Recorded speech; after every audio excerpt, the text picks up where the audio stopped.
And we're back for another episode of Startup Hustle, a podcast for entrepreneurs by entrepreneurs.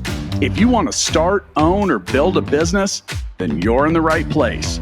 We bring you the real truth about what it's like to take something from concept to launch. From growth, innovation, experience, failing, or winning big, we've got you covered.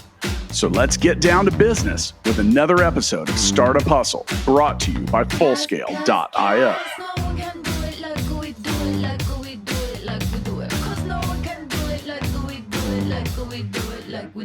Welcome back, hustlers. This is Andrew Morgans from Marknology. Back with you today. I've got Jill from Fatso. I'm super excited to introduce her. We're going to have a lot of fun talking about her story, Fatso's story, and bring another founder to you from Canada. I'm super excited about what she has to say. We've been working together for several years and have a lot to share with you guys. Before we get started, shout out to our sponsor, Fullscale.io, helping you build a software team quickly and affordably. Jill, welcome to the show. Hi, thanks for having me. Yeah, of course. I was just thinking about who's fun and has a lot of energy, and I'm fun. I'm very energetic. I think we hit it off in that way, and the show is about it's a show by founders for founders. So a lot of our listeners are entrepreneurs or business owners or wanting to be business owners in some way. So we can kind of talk about stuff like you're talking to another entrepreneur that kind of knows the game and don't have to break it down, all the way down. So feel free to just share as much as you want. Okay, that sounds good. Well, why don't we start? I mentioned that you're in Canada. Let's just talk about where you are and kind of leading up to Fatso. And then we'll jump into that. But I'd love to know just, what led you to be an entrepreneur? Yeah, I mean, like I have no background in business whatsoever. So I actually have more of a background in, I have a degree in political science, and I had just finished a master's degree in something called human security and peace building, which is essentially like international development. I had ambitions to go work for the UN or go work for an organization overseas. So I finished that in 2015. And I have a very convoluted story, and I'm really open about my story. So I'm 40 years old. So also like a late bloomer in terms of like actually finding like the right career path for myself. I started off, I always wanted to go work for the UN or be like a human rights lawyer or something to that effect. I've been in recovery from drugs and alcohol for 10 years. So I was obviously on a bit of a hiatus from exercising any type of, professional development or educational development in between my degrees. So when I went back to school, there was sort of this it was like fulfilling a promise to myself that I had made so many years ago, really wanting to reclaim my life. And, I just had this sort of renewed vigor in terms of what I was capable of doing. So going out and pursuing this master's degree was one way of exercising that. And, I graduated top of my class. I worked with the London School of Economics in their research program in northern Uganda. My research was published. I did exceptionally well. And, there was a point, I feel like there was like a 24-hour period where one day I really had this idea that I was going to be immensely successful, that I was on the right path. And the next, I became quite disillusioned with the whole industry and, just working internationally. I had considered doing a PhD. I had met a lot of PhD students when I was doing my research, befriended many of them, and just noticed that they all had this extremely high level of anxiety over, what they were going to do. Were they going to get teaching positions? Were they going to be able to get postdocs? So I kind of felt a bit boxed in. And then I quickly realized that a master's degree just doesn't guarantee you a job. Everybody wants that 10 years plus a master's degree. And I certainly didn't have that. And I felt a little bit duped in terms of, the promises of higher education. And I really had this sort of come to Jesus moment around that because my mom, it was a tenure professor at 32 and spent her life in academia. And I just this is what I was told, right? It was like, you go out, you get your degree, you do well, you work hard, and that's the thing that's going to pay off. And what I found was this really empty promise. And I became extremely disillusioned with both academia and the international realm as well. When I really started to dig into how a lot of those operations worked, and what the hell was I doing research? Like, who was it benefiting? Was it us? Was it people that were in that country? Was I really making a difference? So, like, a bit of an existential crisis, to be honest. So, and then I spent about 1.5 years in some really, really deep depression, which was alarming to me, because I kind of thought when I got clean that was going to be a thing of the past. It was like feelings of feeling helpless and aimless and not worthy enough, and feeling really, really unfulfilled. And also being very angry at the world that, I had kind of, I held up my end of the bargain. So, like, where was the payoff? Right. But it was cool because, I went through a lot of soul searching during that time. And eventually I just needed to make some money. So I actually fell back on an industry that I've always been sucked back into, which is like the food and beverage industry. Because when I was in university, obviously, like, you slang beers and you deliver plates of food, and sometimes you work in a prep kitchen. And I had a very short stint in Montreal when I opened a restaurant right after I graduated from my poli-sci degree. So it was something that, I always got pulled back into. So I went to go work at this health food restaurant in Victoria, BC, in Canada.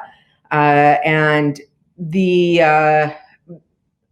were going to try and franchise this place. Now, that was a whole other disaster. I don't even want to get into it, but learning lesson. That's right. So while I was there was this little peanut butter company, and it was called Fatso. It was sold at our health food restaurant and in a couple stores here in Victoria, BC. And it was brilliant. I mean, like, just like with, like, it had these plant-based super fats in it, and it had this no calorie sweetener, all natural. And this is back in, like 2016. And, I just thought, man, like, this thing has legs. So I reached out to the owners and I said, I want to be involved. Like, can I buy in? Can I help with, like, social media? What can I do to help? And they just really wanted no help whatsoever. And it was frustrating because it wasn't doing well and we could never get a hold of the product. We'd order a couple cases and then, like, 2 months later, they'd drop off like a 12-pack. None of the stores that I knew, I was going into stores and being like, what's your experience with this product and the owners? And nobody could keep it on shelves. The owner didn't have a great reputation either. So I kind of bided my time and kept my eye on it. And then I got this, like, single stroke of good luck. And it was the fact that I got wind of their inventory being seized by the local health authority, because apparently they've been making out of their basement, which is super illegal here. So not only was the reputation shot, but the whole Fatso endeavor was absolutely over. And, I right away reached out to the owners and said, let me take this thing off your hands, because, I mean, nobody else was going to come knocking at their door. And I just thought, maybe I can get this, the rights to the recipe and to the name and, work on this. So I bought it for about the price of a used car, which actually at the time, considering what it was, I probably overpaid. Now I don't feel so bad about it, but, and that's how I got Fatso. So I started with, like 2 KitchenAid mixers, a funnel, a scale, some empty jars, and some sticker labels, and worked out of the back of this health food restaurant to develop the product a bit better and get it going and get it back on the shelves in Victoria, and repairing the retail relationships that had been damaged by the previous owners. So I just kind of set out to work. And, the takeaway from this, for any sort of, entrepreneurial minded people out there, and I don't encourage anybody to get into this sort of headspace, But there's this really unique space that you can get into when like unemployment can drive you to a really insane place. And I'm not using that hyperbolically, like it really started to creep in as a mental illness, lots of depression, and just like really having difficulty digging myself out of this emotional hole. But there was this place that I found where I became so maybe desperate or open, maybe is a better way to put it, to almost any possibility or opportunity that came my way. Mm-hmm. So like if you had asked me, like I was applying for jobs in our government. We're a capital city here. So we have our provincial government sits here. So there's lots of government jobs. And I was like applying with a master's degree to be like the assistant of some like legislative staffer, and totally getting shut out. And I think that at the time, had I got one of those jobs, I'd have been like, yes, sweet, now I'm moving up in the world. But I had to be in this like sort of rock bottom place to be open enough and crazy enough to think that maybe buying a peanut butter company was a good professional move. And I don't think I would have done that had I not been in that space. And so it's this really like crystallized moment in time for me, coupled with that stroke of good luck I mentioned earlier, that sort of put Fatso squarely into my lap and let me take it to the company that it is today. So that's the very long, convoluted story of how Fatso came to be. No, I love it. And you know what? I have a lot to say because I didn't know we had so much in common. I knew we have like the same energy, but I grew up in Congo, very passionate. Oh, you did? I didn't know that. Yeah. Yeah, me and my sisters. Veronica has a political science degree, got her master's in environmental science for water. Our parents were missionaries. They taught English. We were born in Montreal. She was born in Quebec City. But for anyone listening, Veronica is the COO here at Marknology. So it's just my sister. We work hand in hand. So passion for Africa, passion for political science, passion for a big part of Veronica wanting to be in working in an embassy or something like that. And just became disillusioned with the purpose a little bit, Definitely. And even where Marknology came out of was a rock bottom. And not coming from really a family of opportunity, there was like this desperateness. And for me, it wasn't like maybe to do anything, but like Amazon wasn't a space that anyone was thinking about when I got into this. And I was really just looking to make a dollar. I was reading this blog that was like, you should get on some freelancer sites, and instead of like going back to the bar and bartending, which I bartended for 7 years, through school and while I was touring in a band, and that was my first business really. So food and beverage was very comfortable for me. I could go work at a bar and make the money I needed to kind of get ahead. But I was the e-commerce manager, and this blog was like, double down on something that's going to further your career. And I was trying to be an e-commerce manager, and I was obsessed with e-commerce. But I was like, what else can I learn around this? I still hadn't even thought of being a business owner, an entrepreneur. And these blogs were like, here's some sites where you can do freelance work. And so, 7-8 years ago, I was on Elance or Upwork.com and saw a need for people needing help on Amazon, and no one's doing it. No one's like obsessed with it. No one's like talking about it. It's not at any conferences. It's not a household name yet. It was really just books, and starting to get new products. And I guess I just had this mindset that was so open to change because of everything going on in my life at the time. I was going through a divorce, a new job, but going through divorce. I moved back to Kansas City from Tampa. And I just I guess I kind of fell in love with Amazon. I kind of fell in love with this algorithm, this thing that no one knew how it worked. And I wanted to understand how it worked. And it wasn't anything that I ever planned, it wasn't anything that I had ever had, a vision for. Because for me, I went and got degrees too, as a promise to myself. While I was in a band, a successful band touring, I wanted this kind of higher education promise to myself that I wasn't sacrificing education to go play music, So much in common. And Yeah, that's really cool. I don't think we ever shared any of that, but it's a lot of Yeah. similarities. And, I think that with music, that was where, whenever I reached a certain point in it, I realized that it was just business. It was business that you had to have acceptance from someone to be successful, an agency or a label, so to speak, or Mhm. something like that. You needed someone to put you on. It's kind of before Spotify and YouTube and some of these ways that you can be more successful on your own now. Mhm. And I just became disillusioned with the process of being a successful musician. And where it was something that first was freedom and creativity and purpose and all these things, I just lost it. And so e-commerce kind of became that next thing for me. That was I think the purpose was, as much as Fatso is a healthy alternative to foods, and that kind of brand around it and being socially conscious and all that kind of stuff.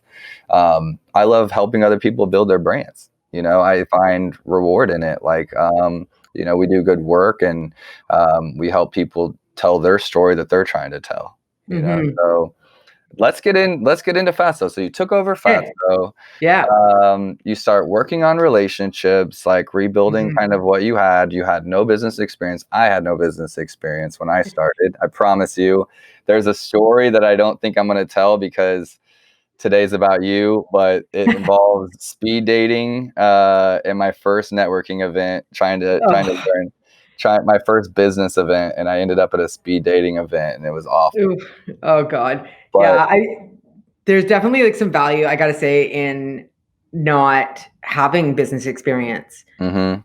It's worked really well for me because I feel like there's, again, it goes back to that, the way the way that we think education is so fundamental. I mean, and here, don't get me wrong, education is fundamental, but the way higher education is structured, I think often can be super, super misleading. And when I speak to, kids that are doing their MBAs or their BComs or anything like that, uh, there's just there's an attitude that they acquire around, and this is one of the reasons why I love talking about mental health and entrepreneurship, is that you're meant to put on this sort of invincibility in business, never show weakness, and always be closing and all that stuff. It's this persona that people feel like they have to take on, and it works to such a detriment. I can tell you, the amount of emails I get, and I can tell by the first line if that person's got an MBA or BCom. It just feels like it's cookie cutter. But yeah, it's really interesting to see. I always love hearing stories of people who don't come from a business background. And there's nothing wrong with having a business background. Many well-run businesses will have people at the helm that are able to avoid many of the pitfalls that I fell into. But yeah, after I bought Fatso, and I don't know if I've actually said what Fatso is. Maybe I should let people know that it's. No, and let them know. Let them know. Let them know. Okay, so Fatso is an all-natural peanut butter that we've enriched with plant-based super fats, and we're vegan, non-GMO, keto-friendly, all the good stuff, kosher, and it tastes incredibly delicious. And we have 3 flavors. We've got classic, crunchy salted caramel, and cocoa. So, And where can we find you? well, obviously, Amazon is the first place you should go. If you're in the United States, yes, Amazon.com. If you're up in Canada, we're available nationwide in retail stores and on Amazon.ca. We are trying to work on a US expansion, but well, things are a little messy these days, so we're being cautious with that. But Is that a peanut butter pun? oh yeah, it is. I'm really bad for that. I'm really bad for that. But yeah, so after I bought Fatso, it was really an interesting process for me because what I've come to know is this is the career that I was always meant for.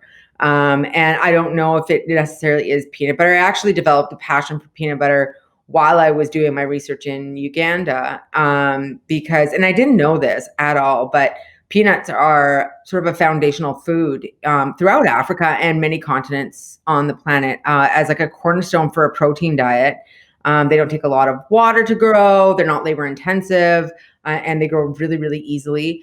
And they're highly nutritious. So, and they have the best peanut butter I mean, I swear somebody had put cinnamon and honey in it the first time I tasted it. So I had sort of a pre-existing obsession with peanut butter.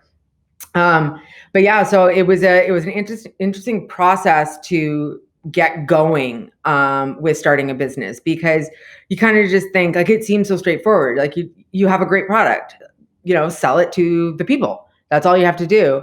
And then it's the in-between stuff that really I had to dig into. And thankfully, I had a really, really strong research background, a fresh and strong research background. So all it really took was the ability to dig into what the requirements were. So, I relied a lot on other people.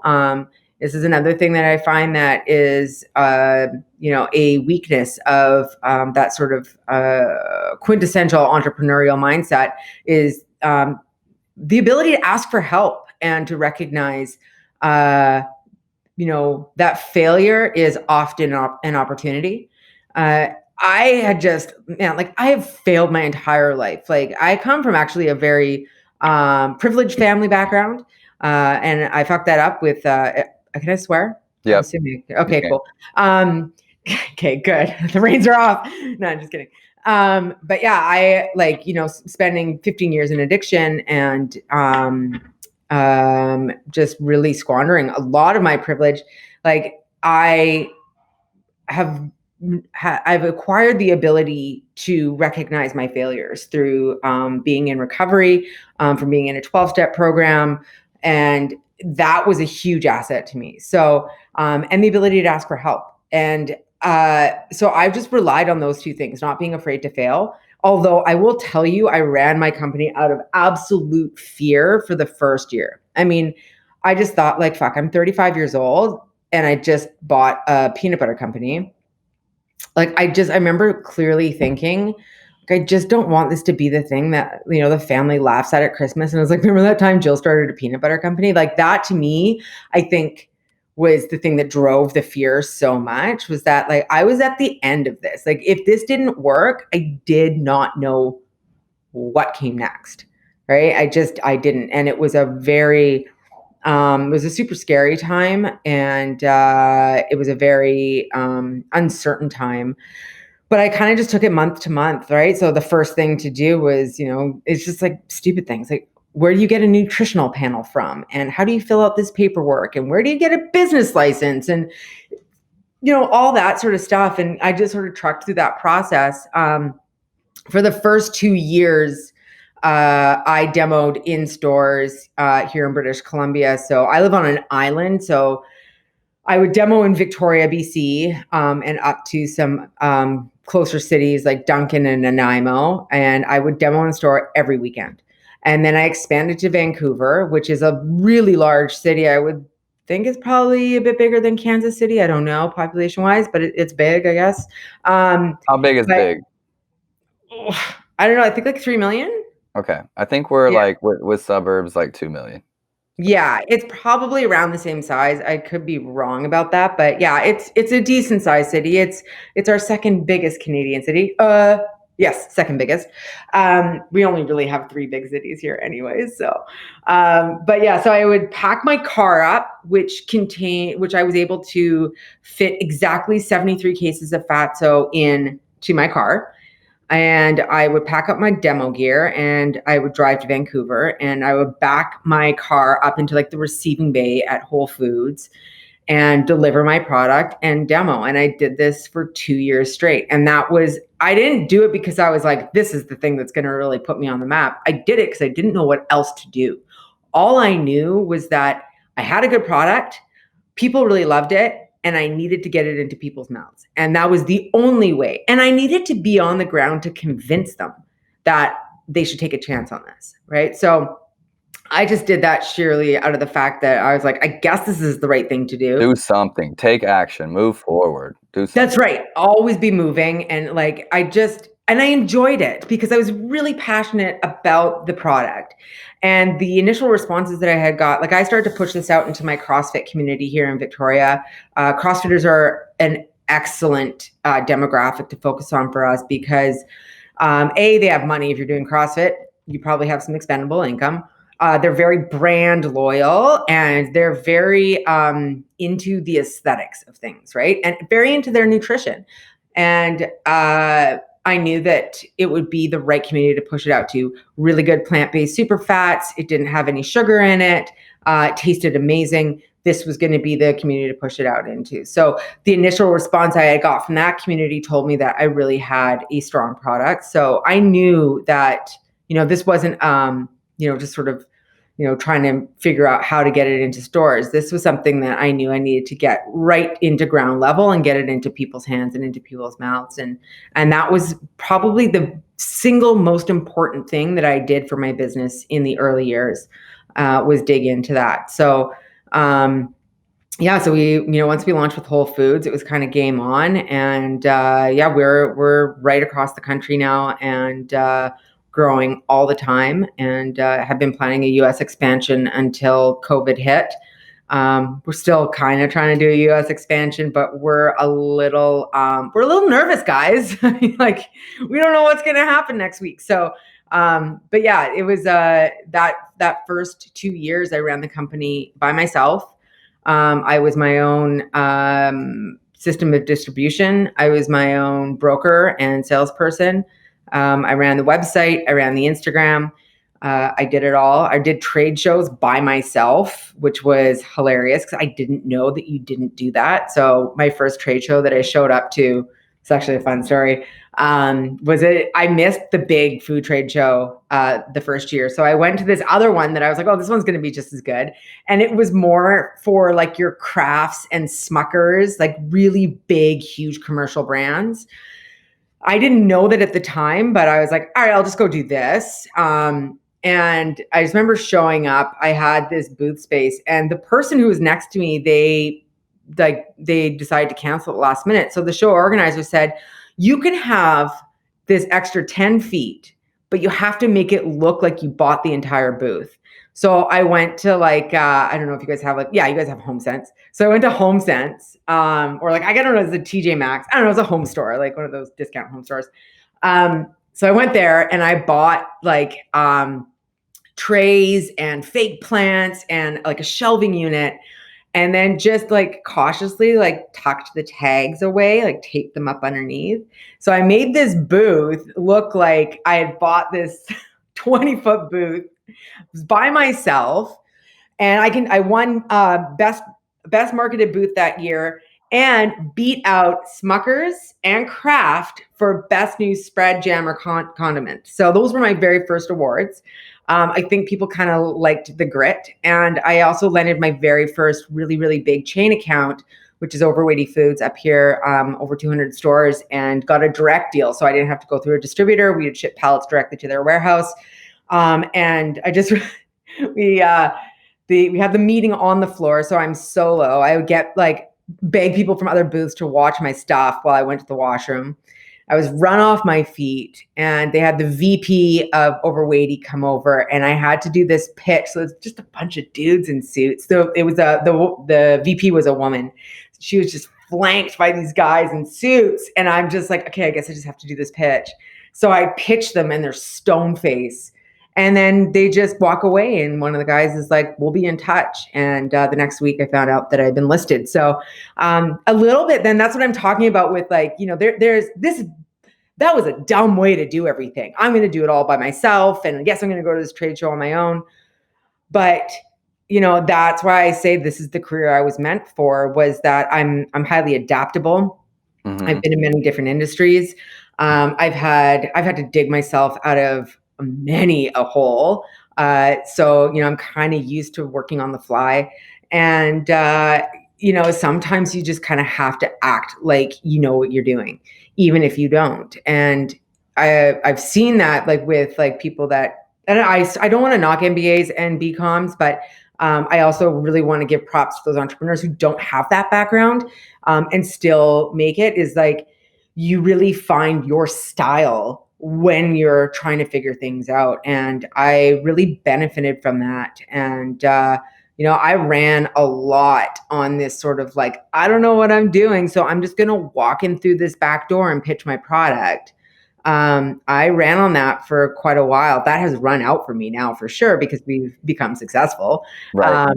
They It no changes. longer, they know who I am now. So, but yeah, for the first 2 years, it was like, if they were like, no, that's not the way you do it. And I was like, well, I don't know. But now that I'm here, so there was a lot of that in the first 2 years, and it opened a lot of doors for me. So in many ways, that lack of experience really pushed me forward in the industry. You don't know what you don't know, and some of that is Mhm. fear, right? You don't even know Yeah, what to be afraid of, totally. Exactly. Yeah. because you go into it blind and, you're just figuring things out. Mhm. I think that's the case, and, you shared the tips of, the first year you just moved through things scared, Yeah. scared to mess up, and I think that that's one advantage of when you hit rock bottom, you have nothing else to lose. Mhm. And so you're more willing to take chances, Absolutely. and, I tell people, I think I was saying on the last show, I'm afraid of everything. They say Mhm. entrepreneurs look like they have no fear. I'm like, Yeah. I was raised in Africa in a war zone. I was taught to be afraid of a lot, afraid of nature, afraid of Yeah. government, afraid of a lot of stuff.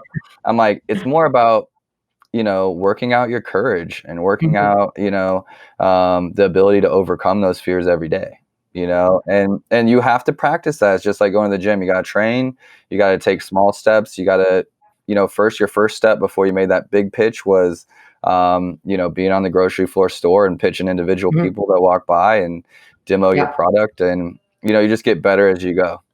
Yeah. No, I was, it's funny because in between, right before I started my master's degree, I was working at a first aid company, and I taught first aid for like 3 years straight. And if you've ever been in a first aid class, it's like 8 hours and it's condensed material. So I would teach this class 5 days a week, exact same material over and over and over. So eventually you kind of want to shake things up. So I would like start to like try jokes out, or you'd have like an off day, and like the class just like, they just wouldn't like you. And you'd have to be there for 8 hours, and you just got this vibe. You're like, okay, cool. They don't trust me. They don't like me. This is not working.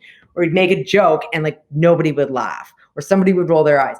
So I would do this day in and day out. And I can tell you, I got some really thick skin. And what I realized is nobody fucking remembers that stuff. They don't remember these small failures. They don't even remember the big failures, really. I mean, and if they do, they're definitely concentrating on the wrong things in their lives. But I got this routine where I realized one day that it doesn't matter. Try it out, right? Like do something. Like keep yourself engaged, keep yourself moving forward. And if you fail, it's fine. And it always boils down to, we always are so worried about what other people think about us. And the reality is people just aren't thinking that much about you. They're not. They've got other stuff on their mind. And that has been a really important quality to acquire, because like I did like the equivalent of Shark Tank up here. It's called Dragon's Den. And that experience was, it was so funny, because I remember I got onto the show and I was like, okay, I guess I should like watch a few episodes and see how this all, I'd seen it, but I thought, okay, I'll do my research. No names and And stuff. yeah. It was I just wanted to kind of get a picture of how this was going to go down. And I watched a few episodes, and then this one pitch came up, and it was this guy and his partner. It had something to do with cars. I can't remember, but he was something like the number one car salesman in Canada or something like that. Really good looking guy in that sort of like Johnny Rocket type of way. Or Johnny Bravo. I think Johnny Rocket is a burger giant. But anyways, yeah, he looked like a superhero. Uh, and he came out and he started this pitch. He was so strong. And then he like clasped his hands in front of him, and he looked down, and mid-sentence, he just stopped. And his partner was like, what are you doing? And his partner had to pick it up. And it was like the most awkward moment. And I thought, shit, if that guy can like bomb like that, like so can I. And it was like that moment where you're like, but you know what? Like, I don't judge that guy for it. Like everybody has their moments, right? And Hmm. I just realized like, okay, well, I'm just going to have to be really prepared. And I've been, since that time, like I don't go into like a pitch or public speaking or anything like that without writing my notes down, drilling it into my head, because your messaging is super important. And, I've learned how to speak publicly. Most of it comes from teaching first aid, but, you really have to be, for me, I don't mind failing, but for me, it has to be funny at least. Like I need to fall down a set of stairs on national television. That I can handle. But if I can't get my message out and if I feel like I'm not being heard, that's where I really never want to be unprepared. So I think for me, just to piggyback on that, it's like, if I've given 110%, I don't care about failing. And meaning I've put in the prep work, I prepared before the pitch, I got my stuff together. If I go in the room and I did everything that I could to be ready and it doesn't land, that's okay.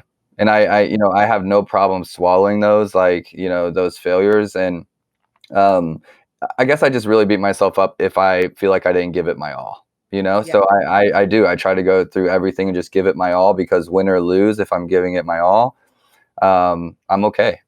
And, I'm so thankful for entrepreneurship. Honestly, it's the hardest thing I've ever done. It's the hardest thing I've ever done. But I'm super competitive, so that fits me. And, but it's just, the things you talk about, like the skills to learn, if we're going to call them skills, but learning, like, not to care what other people think, and just learning that your brand can be as authentic as you are, unless you're like a dirt bag, but like it can be you, and that's okay. You learn these things that like make you happier in life. I feel like, because if you want to win at business, you almost have to learn those things. And so by doing that, it applies to your personal life as well. At least that's how it's been for me. These insecurities or lack of confidence in certain areas, or I used to try to get up and speak, not even in college, at school or at UMKC or at church or different things growing up, where I would get a chance to speak, and I would just stutter or shake or just couldn't get words out. And I spoke in Colorado at an ecom conference before all this COVID stuff happened. And to me, that wouldn't have happened without entrepreneurship. That confidence to stand up in front of other people and share what I know or what I think can help them. The things that entrepreneurship, to be good at business, to be good at entrepreneurship, you have to learn some of these things to be able to step into areas you've never done before. But as you learn to do those, it's so, I almost want to use the word invigorating, but it's just it's an exciting thing to see yourself overcome things that have held you back for so long. Like the asking for help thing. For me, it was somewhere in my early 20s, I asked, someone close to me for some help, like a family member, and they said no. And it wasn't about business. It was a health thing, really. And I think that I just took that so harshly and held on to it and was just I'm never asking anyone for help again. And, it was through entrepreneurship where I started learning mental health things or mindset things, or ways to be happier, positivity, or, how to overcome imposter syndrome, or just different things entrepreneurship taught me, that then all of a sudden I felt like I can ask for help because I have things to help people back. I can give people value, back. Maybe it's not that person, but I'm giving to people all the time. Yeah. And so it made it seem like I was open to receiving help as well, And so it's these little things that hold us back that I think entrepreneurship can force you to overcome, and ultimately live a better life. So I am, sounding back on everything that you said. I think you're right on with, I love your transparency around it. When did you decide to go online? Let's talk about that. I know that's how we connected. When did that come about? Well, it was actually one of the very first things I did. It was through Shopify, simply because I could go to shopify.com and sign up and create an online store as a layperson, and then physically pack the boxes to send them out. So it was kind of a no-brainer, because I thought, well, it's going to take me some time to get on shelves, but I guess I should just like make it available through the website and promote it through the Instagram. So that's what I did. And it was so shocking because all of a sudden I would get like an order from like New York or Alaska or Miami. And it was so wild to That's me. cool. I just remember like one of the first times that happened. Learned my lesson on shipping to Alaska. Those shipping fees never work out for a Canadian. It's brutal. But anyways, yeah. So I started off on Shopify, but I think I probably about 2 years in, I started to really think. I started to see what Amazon was doing, and I started to see my own buying habits. And one day it just dawned on me, Amazon is going to be and will always be the single biggest retailer we are ever going to have. And it's not a matter of being on Amazon. It's a matter of owning your shelf space on Amazon. And there's just no turning back at this point. And it's so amazing, Andrew. Honestly, I've had so many companies reach out to me, and I've like put you in touch with a couple of them. And they're like, how did you do it? And why did you do it? Should we be on Amazon? I'm like, that's not the question you need to be asking. The question is, how do you wrangle Amazon? Because that is the eternal question. Amazon is, how do you make sense of it? How do you own that space? How do you keep up with the behemoth, right? But going online for me was, so we had a really unique strategy, and I'm actually shocked that this is not a more common strategy I'm in CPGs, consumer packaged goods, but so many companies like mine, foodstuffs that are packaged, are on Amazon, right? And I think increasingly people are becoming aware that this is the world's grocery store. That was made very clear to everybody at the beginning of COVID, that's where they're going to go, right? I mean, there are a lot of other options, but ultimately in a state like, I don't know, and I'm so fascinated by consumer behavior during this period of time. But what I would posit is that there was a sense of panic, and there was a sense of urgency.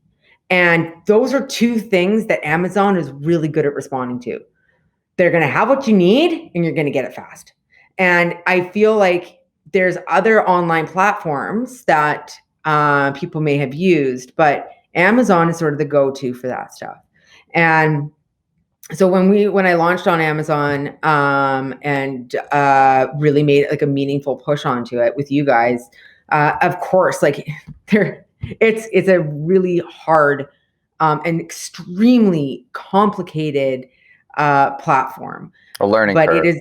Oh, it's like, I mean, and like, we tried to go it alone, and I mean, we could talk about what happened when we tried to go alone. There was about $80,000 worth of inventory that rained onto Andrew's doorstep, like out of the blue. We call it peanut butter apocalypse. I think it was peanut apocalypse. Man, I'll never forget that phone call, because, oh God, it was just trying to wrap my brain around the words that you were saying. And it was funny, I was searching through emails, and I actually reread the email that you initially sent me. And I remember I forwarded it to Steve, and it just had in all caps, "What the fuck?" Because we didn't know what was happening. But yeah, so we actually developed a strategy. It wasn't just about owning the marketplace on Amazon. While that is obviously going to be a priority, for a consumer packaged good, there's two priorities that we really want to focus on. First of all, brand awareness. Like, being on Amazon for us was a way to push into the United States in a super meaningful and impactful way, without being on store shelves, right? So we are available throughout all of the 50 states. I love looking through some of the orders, like, places like Alabama and Missouri. Like, who knew that they grow peanuts, so maybe that's why they like it, but all up and down the West Coast, like Brooklyn and Staten Island and all these other places, like just scattershot right across the country. We had interest right away. But really, we need to be on shelves in the United States. And that was always the goal. And Amazon you're going to compete, right? So you have to be aware of, how do you get your product on shelves, price it competitively so that you're not pulling away from your brick and mortar retailers and offering it on Amazon. So And we didn't have listings in the United States yet. We're in Washington and Oregon and all of the Whole Foods, but that's our only current US presence on the ground. So I decided what we would do is we would price our product just a bit higher than we would ever put the SRP on at a brick and mortar store, at a retail store, and keep it high enough we keep it low enough that people would still buy it, but high enough that like we would never offer that price to a retailer, right? So our goal would be to sell it at a retailer for $9.99. We initially priced it at $11.49. Amazon is brutal on margins, so we had to up that a little bit. But the goal there was to build the customer base, to get it into people's hands. And when I started telling buyers and brokers and other people who we have been in talks with about expanding to the United States, when I told them our strategy was to push the brand out through Amazon in a really comprehensive way, and get our name out there. And then as we expand to the United States, the cities that we would be in, there would be an existing customer base there. And we can take that data to an actual buyer in person and say, here's our data. These people are buying Fatso peanut butter at a premium at this price. You're going to SRP it for like, let's say $9.99. And what we've done is we've now converted the Amazon customer to their local grocery store, right? And it's a direct conversion. They still have the option to order through Amazon. They're just going to pay a premium for the convenience and efficiency, and frankly, all of the other things that, aren't so great about Amazon, the workers and all that sort of stuff. Like we're going to put a premium on that if you're going to use it for that. But we prefer if you go into a brick and mortar. And so we started fishing this idea out to prospective buyers, and people were like, that's brilliant. We've never heard of that before. And I'm like, what are you talking about? That's like the most straightforward way to get this done. So apparently we're early adopters, which is really cool. Mhm. And we're starting to see that type of strategy really translate into strong arguments as to why like a Ralph's or one of these other places down in California might bring us on, because we have the data, we have the existing customer base, and they know they're already paying a way higher premium than they would on shelves. So we have the motivation for the customer to convert to the store. There's so many misconceptions, and you touch base on so many of them that I just wish brands or anyone looking to sell on Amazon would pay attention to. One, we're selling at a higher price. Two, we're using Amazon to, and this wasn't my idea, but this is a strategy I push, I promise you. This is Jill's, to be on Amazon.com in Canada, and then go to the retail stores. But I've had other brands where we just landed 800 retail stores because of our product on Amazon. And you're not getting those intros to Home Depot or Lowe's or Walmart like you want. Go sell it yourself on Amazon. Come in and say, hey, I'm doing 10,000 units myself without your help, at a higher price. It starts the conversation, right? And there's nothing better than pitching someone's competition against them as well. And you don't have to do it, like facetiously or in an aggressive way, but just to say, hey, like, HomeDepot.com and Walmart.com and Amazon's their, the battle for them. So, they want to be able to compete with them. They want to be able to, have the same products that they do. And you can leverage that as a business owner to get into those markets. And I don't think we're stopping with Amazon.com. I know we have, international plans past that. Yeah. And I think the strategy will work in the same way. Yeah. And I've been amazed at, what we've achieved in this period of time. And I think we've just gotten started. Like it is talk about going to school. That's what Amazon is. It is this monumental piece of technology that bleeds into people's lives in these really, really impactful ways and really invasive ways as well. But yes, for brands like ours, using it as a brand awareness vehicle and demonstrating that you're proven, like that's the goal. Like we are proven on Amazon.com and .ca, and we can demonstrate our strength as a brand by bringing that data into stores. And like, I think that we have just started to scratch the surface of Fatso's opportunities, particularly in the United States. And, we in May, at what we thought was the height of COVID in the United States, like we had just come off a big cancellation at Expo West. I'm sure some of your listeners will be familiar with it, but it's the biggest natural food trade show in the world. It's $1 billion show. It happens in Anaheim every year. It's the Holy Grail. That's what you work towards to debut at. And we were actually like on the show floor when the show canceled. We were halfway through building our booth. It was the biggest bummer of my career, but we sort of retreated behind friendly lines up here in Canada and collected ourselves. And we actually decided in May that, a lot of brands are going to be turning and tucking tail during this time. People are not going to be knocking on doors. People are not going to be asking for opportunities. And that means that there's an opportunity for us. And there's a boldness associated with being like, yeah, we're going to launch in California in the middle of a pandemic. Now, when we did that, we were operating under the assumption that you guys would have your shit together pretty soon because we had all the policies and the practices in place up here. We were wrong.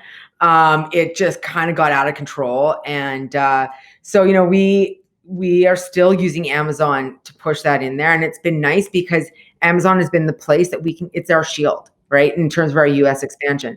So we had sent samples down to Ralph's, which is why it made me think of it, 90 store potential.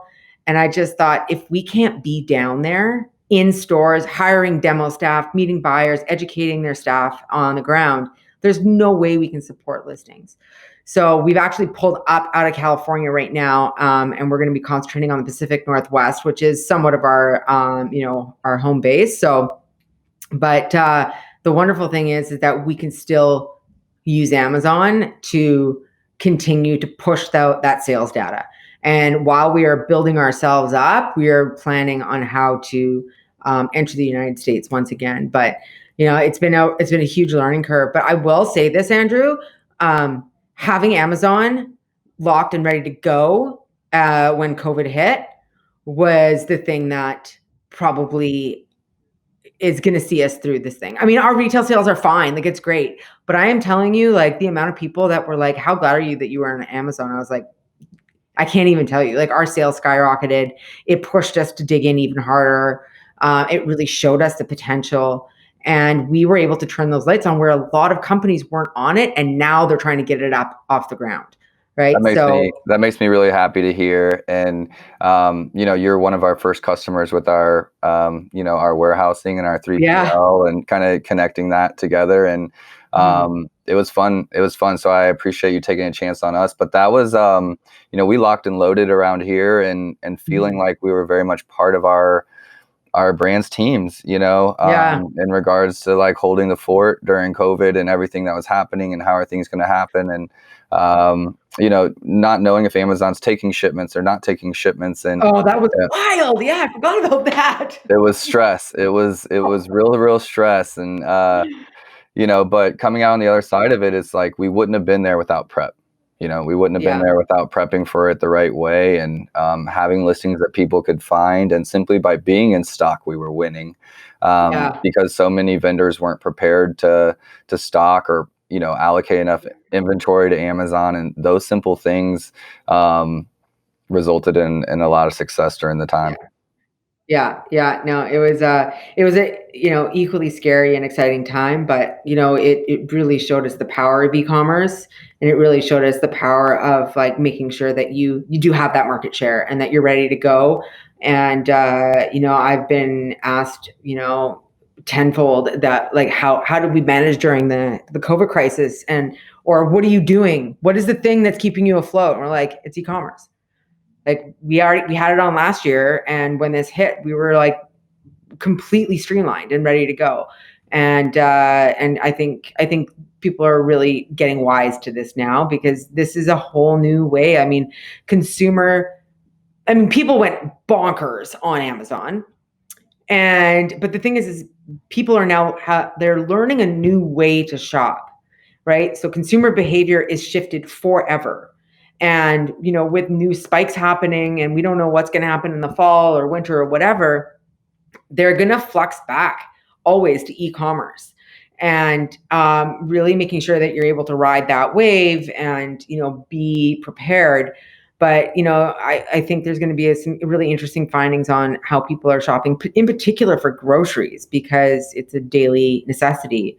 And it's probably, if you are trying to be very protected and safe and isolated, specifically during the lockdown, the grocery store was the only area you're really going to be exposed.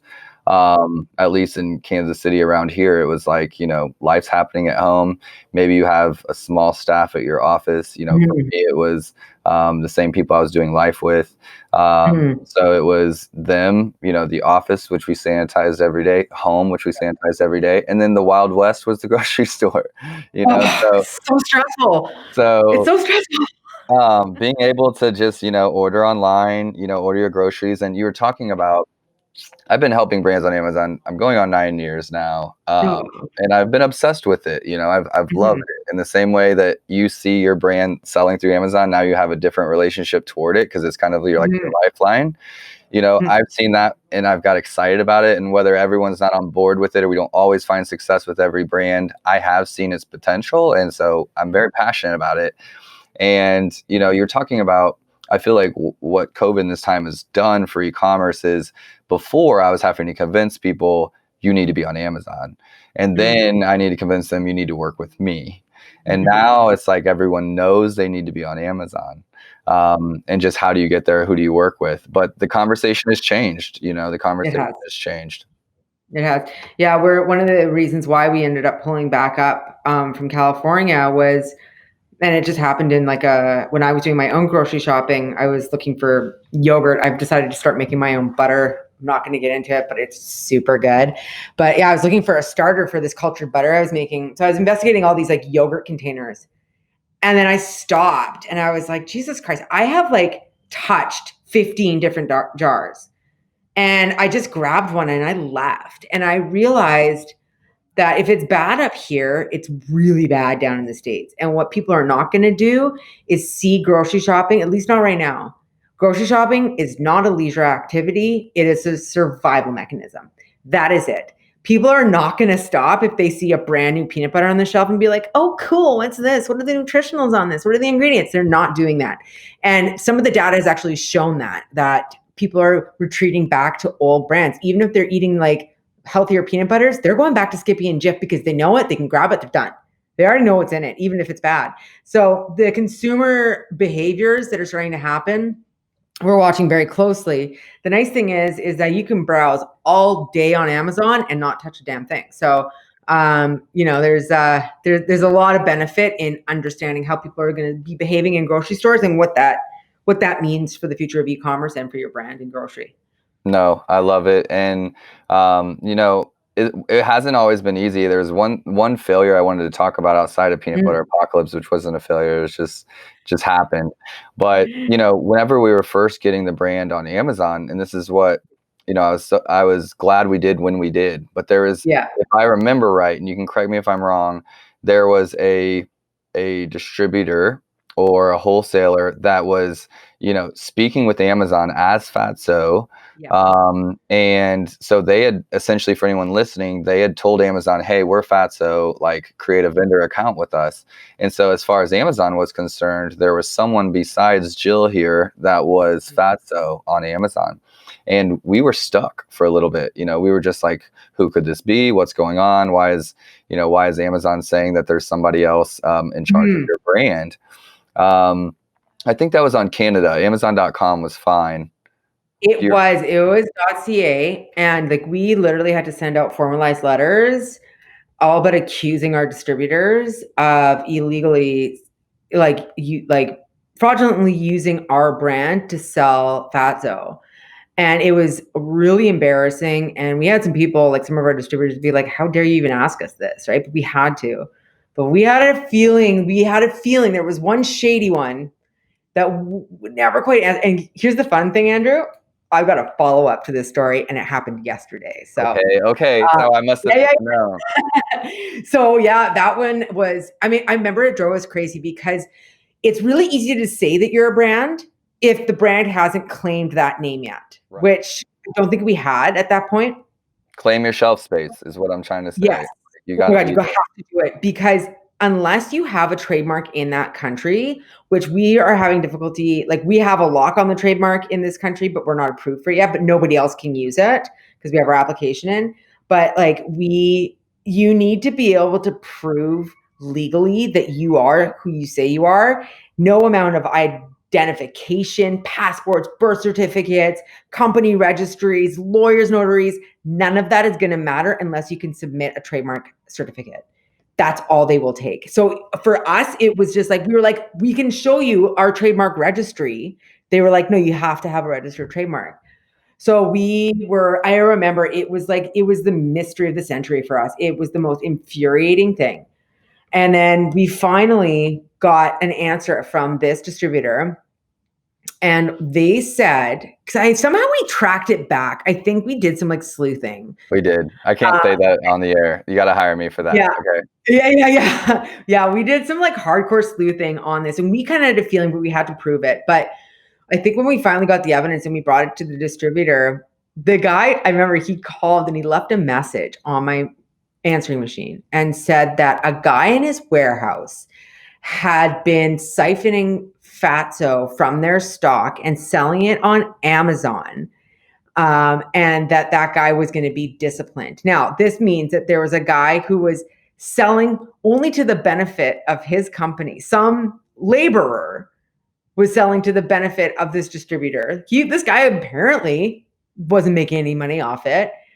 So it was a total bullshit lie. There was absolutely no way that happened. They were doing it knowingly. Like what? Some stock boy was just like uploading it to Amazon just so he could like create more profit for your distribution company. Like, come on, we're not stupid. So anyways, we like had to send out letters to everybody being like, you are not allowed to sell on Amazon. This is the price point. Like if you're going to do it, this is like, it has to be way higher, but nobody really does it. So we kind of put it to bed. But we kept one eye on these guys because like they still do orders and they service some really key stores for us.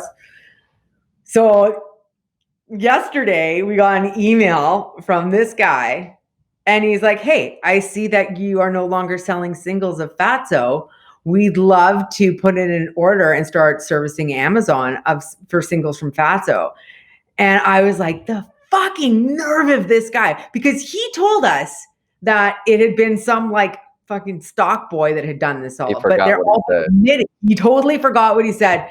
And Steve and I we were howling. Steve's my chief growth officer, but oh man, because that guy was the bane of our existence.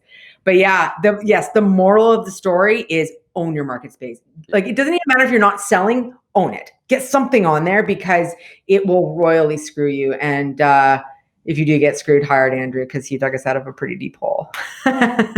I love it. Jill, this has been an awesome episode, and I appreciate your authenticity. I think this you're going to get a lot of fans from this episode.